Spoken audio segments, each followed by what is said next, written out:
Pier en Marieke's zoon. Een jongen en een famke heel gewoon. Wat je thuis op boten door. Binnen krijgt leek als een oor. Maar toch had ze me klaar. Ja, heel speciaal. Fratsen, elke rooi, kom maar mooi. Fratsen, elke rooi, kom maar mooi. Hoe de zeehoen op een wraad komen is. Pier en Marieke hebben op vakantie west naar het Ameland. Als ze weer thuis binnen, gaan ze voort naar Marieke haar paken om te vertellen wat ze al in meemaken ha. Paken? We gaan een zeehondje voelen. Bij de Zeediek. Een jong.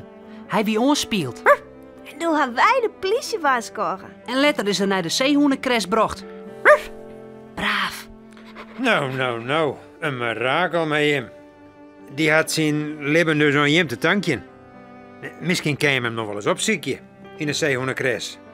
Ja, dat zou leuk wezen. Neem we Bijke ek mee, want die zeggen ons eerste. Ja, dat ze Bijke wel mooi vinden. Ze binnenblijst, ik word familie van elkaar. Familie? Hoe bedoelt Paken? Nou, gewoon dat ik het zes. Ze binnen nog familie. Of weet je net hoe dat lang lingon is? Nee, Paken, vertel. Nou, dat is een heel oud verhaal. Dat hing het niet. Nee, maar dit is zo oud. Het komt nog uit de tijd van Noach. Weet je wel wat Noach weer? Die van die ark. Ja, dat weten wij wel. Die man die bouwde een boot omdat alles onder water kan te staan. En elke niet in verdrinken zou. Oh ja. Ja, en toen namen van alle bisten een mansje en een wiefke mee op boord. Dan kon die letter weer jongen krijgen en zo. Oors zien we ook geen bisten meer aan. Precies, die Noach. Nou, doet hij de ark kleren hier en alle bisten aan boord. Doet dochter, nou hoop je net dat ik in je vergeten ben. Om daar wist van te wijzen, telde er alle bisten nog een keer na. Hij neemde ze alle keer bij de namen, van de lietse krobbe aan de grauwe olifant.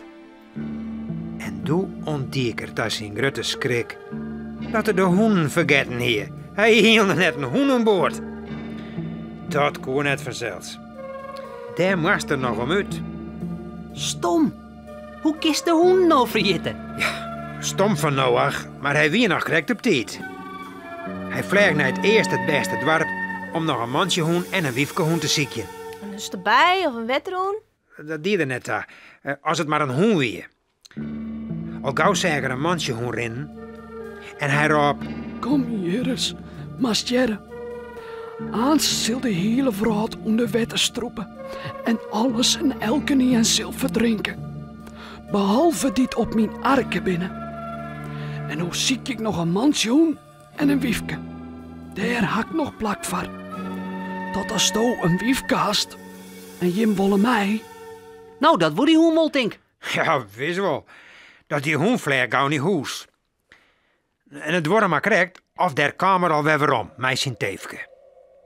Maar stiefje de memmehoen onroen ek nog 3 lietse hoentjes.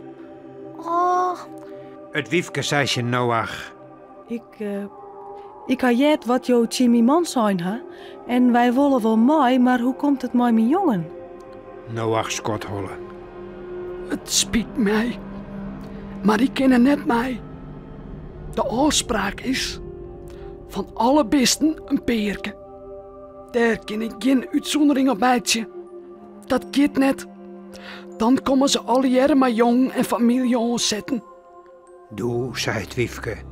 Maar in dat geval ging ik net mooi. De mansje hoen zeggen wanhopig gewoon. Vanke, Zei er. begreep dan net dat wij je dan alle jaren versoepen. Die jongen lieken goed als wij. Wij kunnen ze net redden. Het is net oors. Kim wel wezen, Zei het wiefke. maar ik bleef liever bij mijn jongen. Ik zou nooit geen willen meer haar als ik ze nou in de steek liet, nood ze haar met het meeste nodig ha. Goed zo. Ja, misschien wel.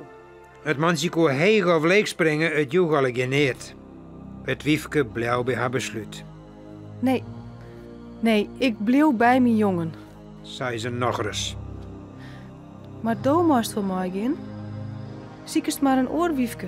Maar ik blijf hier. Dat leert het mansje hem geen twee keer, zei ze. Hij heeft verderop al een oorwiefke in jongen. Ik nog een kreeg ding. En die wil voor mij doet er haar vregen. Ja, logisch.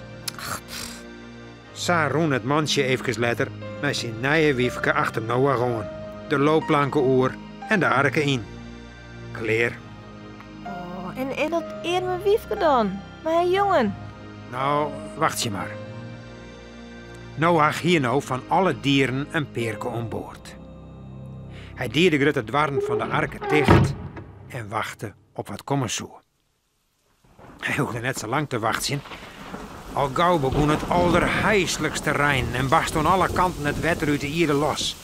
Het zou net lang meer worden of de boord begon te drieuwen.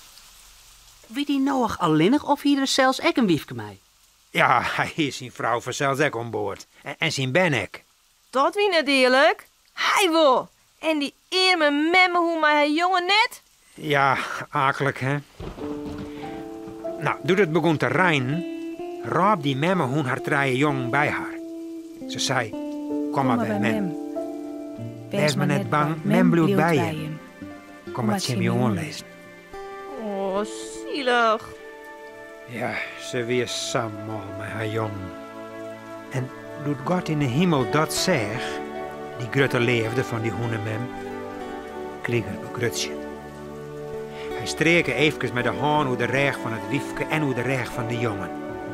En op slag verloren de voorpoort niet vinden en de achterpoort niet een stut. En doet het wetter door haar hinnen broesde, kon ze zwemmen als visken. En sa, binnen de zeehoen ontstaan. Goh. Oh, gelukkig. Oh, wat een mooi verhaal, Paken. Ja, jongens. En daarom ben ik zo blij dat Jim dat lietse dierke redden ha. Zeehoen ben een bijzondere besten. Ja. Ja.